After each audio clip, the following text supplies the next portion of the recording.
రోజు నోట్ల కట్టల్ని మింగుతున్నట్టు, నోట్ల కట్టల మీదే నడుస్తున్నట్టు ఎన్ని ఎక్స్ట్రాలు చేశావు? చివరికి నీ బ్రతుకు కేర్ ఆఫ్ పని మనిషి. అన్యాయంగా మాట్లాడకండి. మీకైనా నాకైనా పుట్టడం మన చేతుల్లో ఉండదు.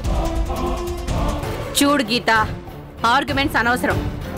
ఇన్నాళ్లు నువ్వు కోటీశ్వర్ల కుటుంబానికి చెందిన దానివే అనుకున్నావు. ఆ సింధు సీనులకి ఒక్కగానొక్క కూతురు అనే నీతో స్నేహంగా ఉన్నాం. నీ పుట్టుక ఇలాంటిది అని ముందే తెలిస్తే మా పక్క కూడా రానిచ్చేవాళ్ళం కాదు. ఆపండి. ఎవరు ఏదో చెప్తే నమ్మేస్తారా? వాళ్ళు నన్ను కాదనుకున్నంత మాత్రాన నేను ఊరుకుంటానా? నా పొజిషన్ ఎప్పటికీ మారదు అని నువ్వు గొంతు చించుకొని అరిచినంత మాత్రాన నీ పుట్టుక మారదు, నీ పొజిషను మారదు. కయ్యానికైనా వియ్యానికైనా స్నేహానికైనా ఈక్వల్ స్టేటస్ ఉండాలి. అది లేని నీకు మాతో మాట్లాడే అర్హతే కాదు, ఇలాంటి చోటుకి ఎంట్రీ కూడా ఉండదు. ఏ ఎందుకుండదు? ఈ క్లబ్ ఏమైనా మీ తాత జాగీరా?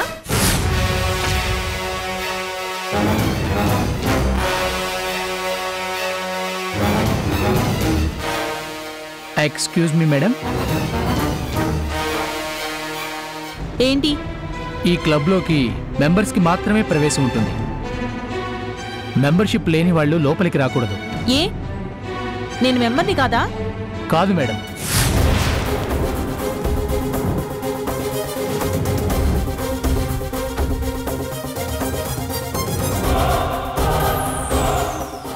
ఏయ్, ఎవరు చెప్పారు నీకు? ఈ క్లబ్కి నేను ఎప్పటి నుంచి వస్తున్నానో తెలుసా? తెలుసు. ఇన్నాళ్ళు మిమ్మల్ని సింధు మేడం గారి మెంబర్షిప్ మీదే ఇక్కడికి రానిచ్చాం.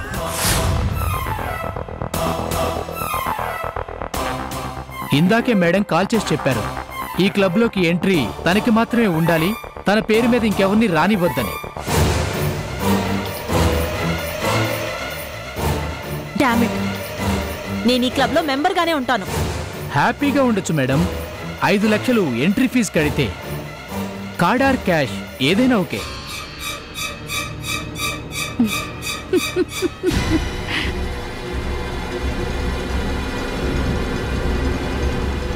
ఇదిగో మేనేజరు, ఏంటి ఓకే?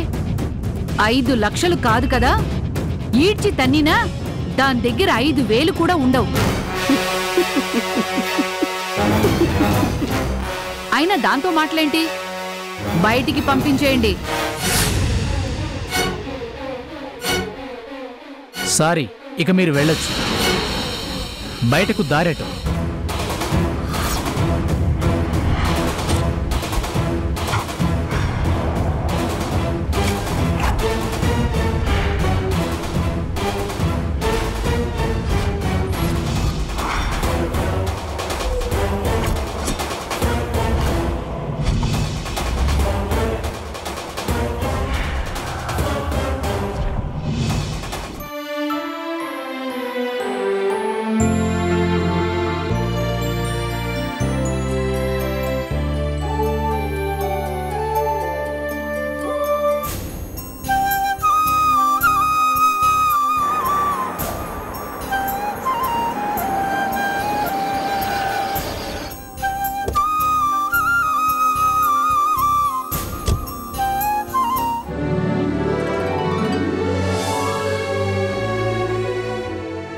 అమ్మా,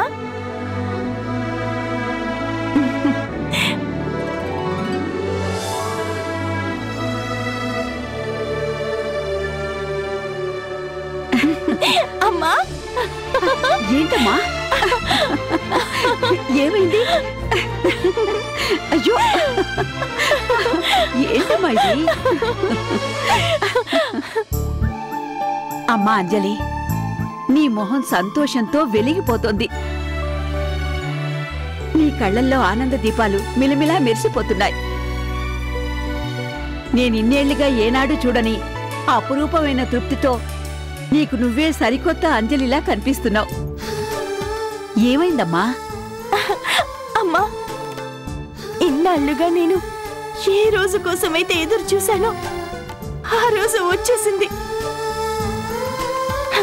పైకి చెప్పుకోలేక, నాలోనే దాచుకోలేక, మాటలు రాని మూగదానిలాగా నా మనసులో బాధని ఎన్నిసార్లు ఆ భగవంతుడికి చెప్పుకున్నానో నాకు తెలుసమ్మా. ఏమంటున్నావమ్మా నువ్వు?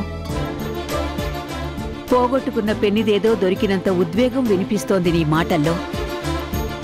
ఎన్నో ఏళ్ల తర్వాత దూరమైన బిడ్డ మళ్ళీ కన్న తల్లిని కలుసుకున్నంత గొప్ప అనుభూతి నీ కళ్ళల్లో తొణికేసలాడుతోందమ్మా. అమ్మా, నిజం చెప్పావు. ఇన్నాళ్ళకి నాకు జన్మనిచ్చిన తల్లిదండ్రులకి తమ కూతురు గీత కాదు, అంజలి అని నిజం తెలిసిపోయిందమ్మా. అంజలి, నువ్వు చెప్పేది? అవునమ్మా. ఇన్నేళ్లు నన్ను పెంచిన తండ్రి సింహాద్రి ఈ నిజాన్ని నన్ను కన్న మా అమ్మ నాన్నలకి చెప్పేశాడంట. మా అమ్మ నవమాసాలు నన్ను తన కడుపులో మోసి నాకు జన్మనిచ్చిన సింధూజ అమ్మ ఆనందంతో పొంగిపోతూ నా గురించి నాకే గొప్పగా చెప్తుంటే నా ఒళ్ళంతా పులికరించిపోయిందమ్మా. ఇంకా నన్ను మేడంనే అనుకుంటూ మా అమ్మ నాన్న నా ఫోటోను చూస్తూ నాకే పరిచయం చేస్తూ కన్నీళ్లు పెట్టుకుంటే ఒక్కసారిగా అమ్మా అని గొంతెత్తి పిలవాలనిపించింది. మీ అంజలిని నేనేనమ్మా అని చెప్పి ఆ తల్లి ఒడిలో వాలిపోయి బోరున ఏడవాలనిపించింది. కానీ వాళ్ళకి నిజం తెలిసినా ఇంకా నేను బయటపడాల్సిన సమయం రాలేదని నేనే బలవంతంగా ఆగిపోయాను. నా గుండెల్లోంచి పొంగుకొస్తున్న అమ్మా అనే పిలుపు బయటికి రాకుండా నా గొంతుని నేనే నొక్కేసుకున్నాను.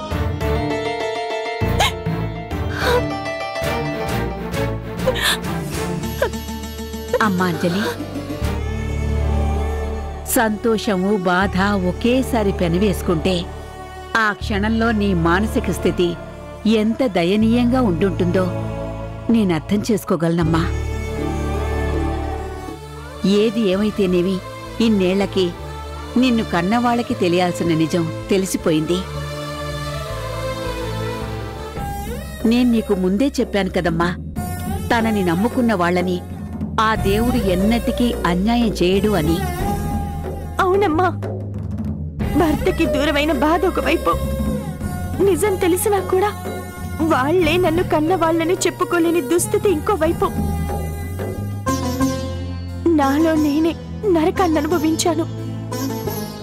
కాని తమ బిడ్డ అంజలియే అని తెలుసుకునే అవకాశాన్ని ఆ దేవుడు ఇప్పటికైనా వాళ్ళకి కలిగించాడు.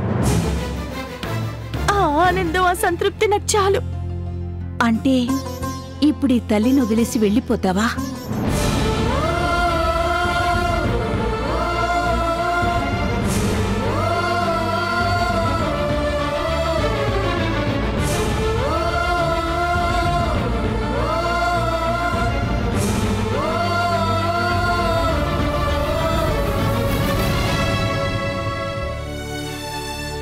అమ్మా, ఎంత మాట అన్నావమ్మా.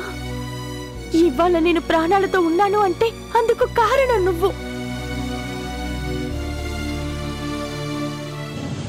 బాధతో, నిరాశతో నాలో నేనే కృంగిపోతూ కన్నీళ్లు పెట్టుకుంటున్నప్పుడు నా వెన్ను తట్టి నన్ను ఓదార్చి నాకు ధైర్యం చెప్పి మళ్ళీ బ్రతుకు మీద ఆశని కలిగించిన అమృతమూర్తివమ్మ నువ్వు.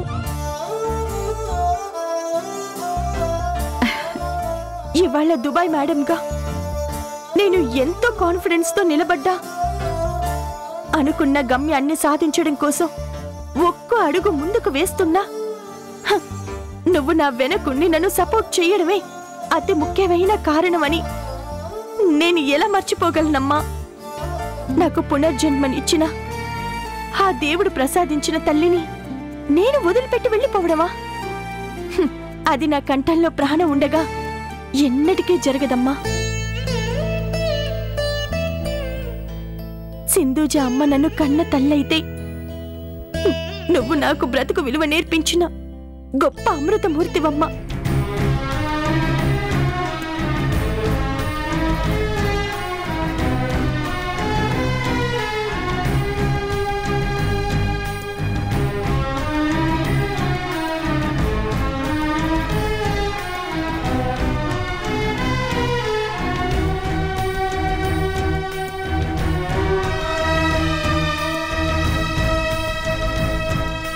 అంజలి తల్లి చాలమ్మా, ఈ ఒక్క మాట చాలు. నా కూతురు నాకు లేదు అన్న లోటు నీ వల్ల తీరిపోయింది. అమ్మ కాని అమ్మ మీద నువ్వు చూపిస్తున్న అభిమానానికి, ఆత్మీయతకి నా మనసు నిండిపోయిందమ్మా. అమ్మా, అవునమ్మా, నువ్వు రోజూ పూజించే ఆ శ్రీరామచంద్రుడి సాక్షిగా చెప్తున్నాను.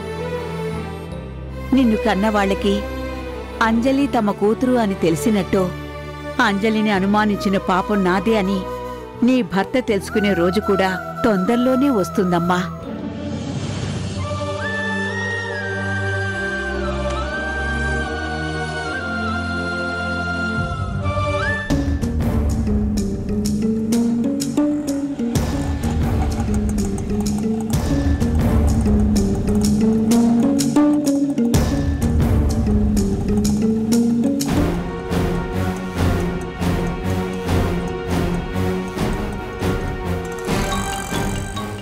చిచ్చి, ఇన్నాళ్ళు ఖరీదైన కార్లలో తిరిగిన నేను చివరికి ఆటోలో తిరగాల్సిన గతి పట్టింది.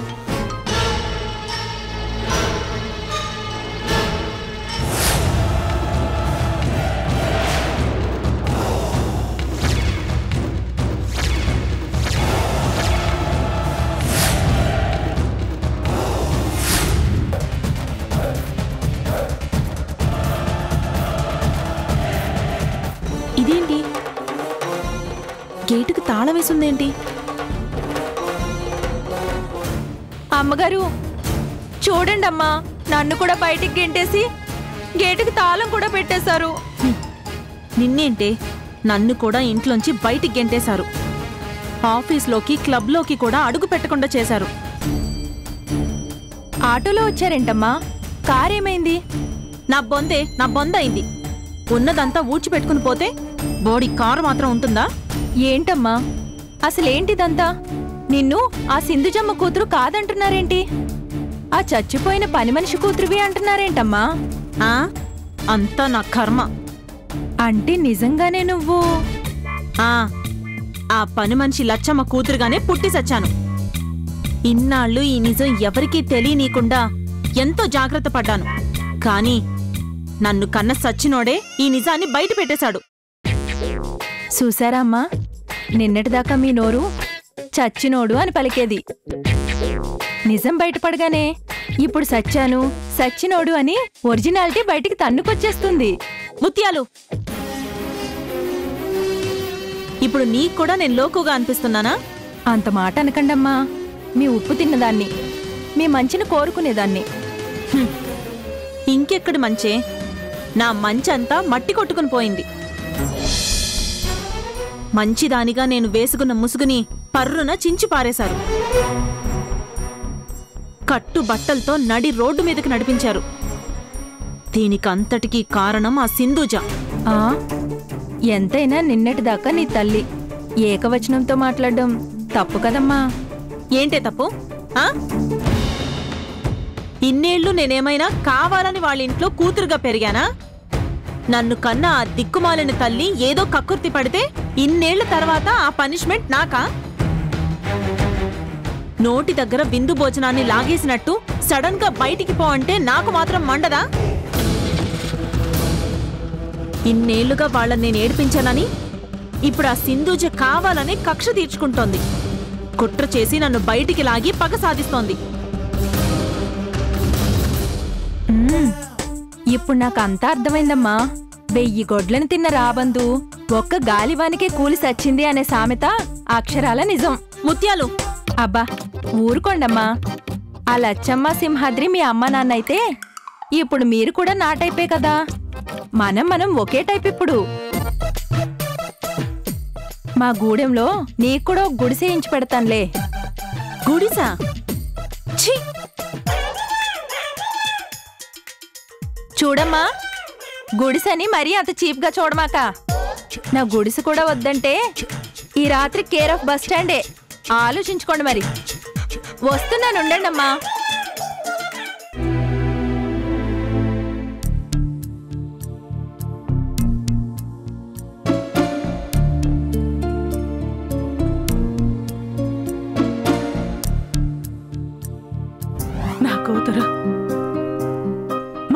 పంచుకుని పుట్టిన బిడ్డ ఎవరో మాకు తెలిసిందమ్మా.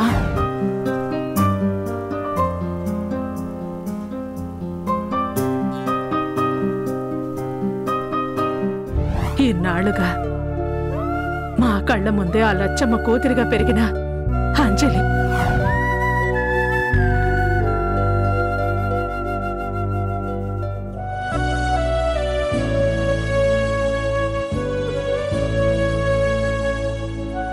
అంజలి మా బిడ్డమ్మా, మా రక్తం, మా వారసురాలు. నేనే వాళ్ళ కూతురునని అమ్మకి నాన్నకి తెలిసిపోయింది. ఎంత గొప్పగా ఉంది ఫీలింగ్.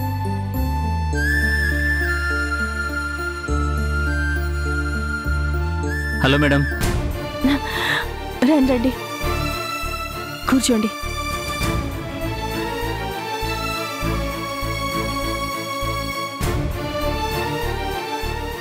ఏంటి మేడం, ఈరోజు చాలా సంతోషంగా కనిపిస్తున్నారు? అవును, నిజంగానే నాకు ఈరోజు చాలా ఆనందంగా ఉంది.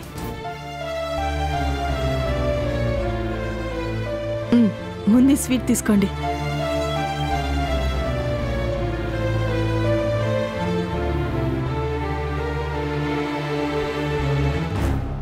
మీరెంత హ్యాపీగా ఉన్నారో మీ మాటల్లోనే తెలుస్తోంది. దానికి కారణం ఏంటో తెలుసుకోవచ్చా? నిజం. ఎన్నో ఏళ్ల తర్వాత ఓ నిజం తెలిసింది. ఏంటి మేడం ఆ నిజం? చెప్తాను. సింధుజ గారిని, శ్రీను గారిని నేను దత్తత తీసుకున్నాను కదా. అవును, అయితే అయితే ఇన్నేళ్లుగా వాళ్ళు అనుకుంటున్నట్టు నిజంగా వాళ్ళ కూతురు గీత కాదు, అంజలి.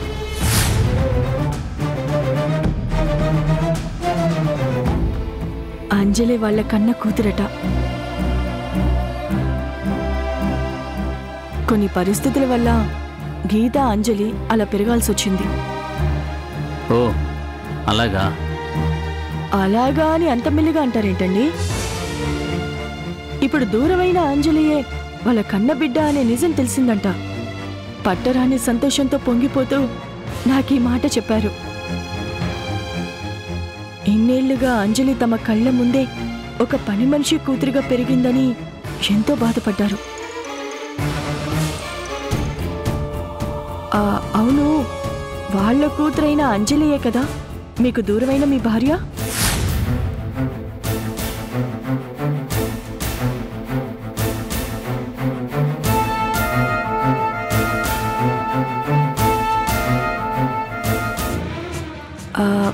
ఎంత విచిత్రం కదా. అంజలి అంత గొప్ప వాళ్ళకి కూతురు. తను చాలా మంచిదని, తమని ఎంతో అభిమానంగా చూసుకునేదని వాళ్ళు చెప్పారు. అలాంటి కూతురు దూరం అయినందుకు వాళ్ళు కన్నీళ్ళు కూడా పెట్టుకున్నారు. అంజలి వాళ్ళ కూతురే అనే నిజం తెలిసాక మీకేమనిపిస్తుంది?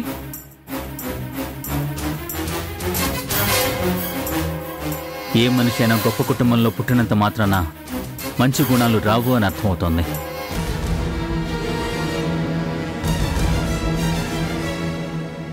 ఏ గూట్లో పెరిగినా కాకి ఎన్నటికీ కోయిల కాలేదు అని మరోసారి రుజువైంది. రుజువైందని అంత ఖచ్చితంగా ఎలా చెప్తున్నారు? ఆర్గ్యుమెంట్ మీదే, జడ్జిమెంట్ కూడా మీదేనా? ఖచ్చితంగా. ఎందుకంటే రెడ్ హ్యాండెడ్గా పట్టుబడ్డా కూడా ఏ నేరస్తుడు కూడా తను చేసిన నేరాన్ని ఒప్పుకోడు. ఏదో రకంగా తప్పించుకోవాలనే చూస్తాడు. కన్నీళ్లు పెట్టుకుని ఎమోషనల్ గానో, కరుణించండి అంటూ సెంటిమెంటల్ గానో తీర్పు చెప్పేవాళ్ళ మనసుని కరిగించాలనే చూస్తాడు. ఉరితీసే క్షణం దాకా నేను నిర్దోషినే అని అరుస్తూనే ఉంటాడు.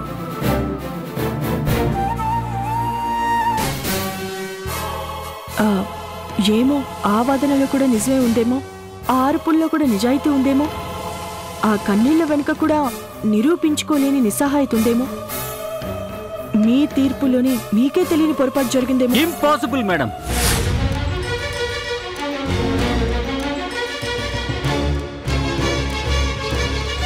రోజు సూర్యుడు తూర్పుని ఉదయిస్తాడు అనేది ఎంత నిజమో, ఆ రోజు నేను కళ్ళారా చూసింది కూడా అంతే ఖచ్చితమైన నిజం.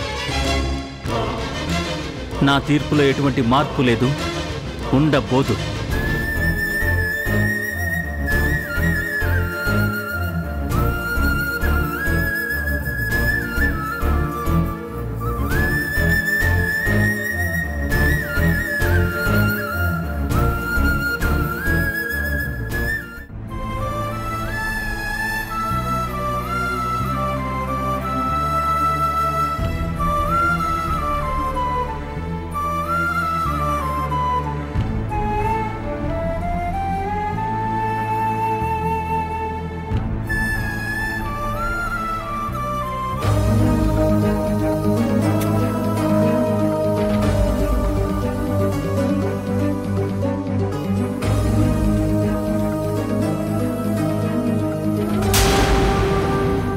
ఒరే అజిత్, ఎన్నాళ్ళురా ఇలా జరిగిన దానికి బాధపడుతూ లోపలే కుమిలిపోతూ ఒంటరిగా ఇలా ఎన్నాళ్ళని?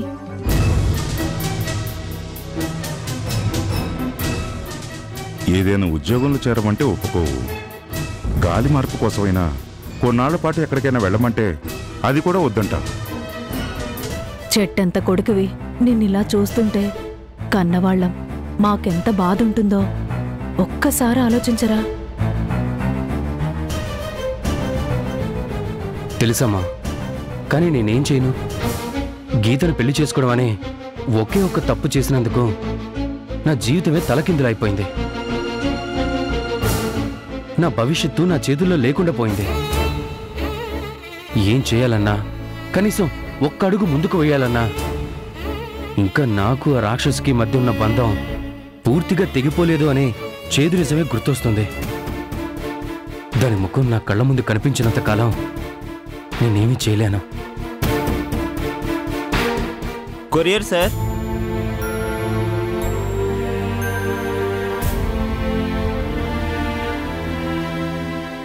అజిత్ అంటే నేనే.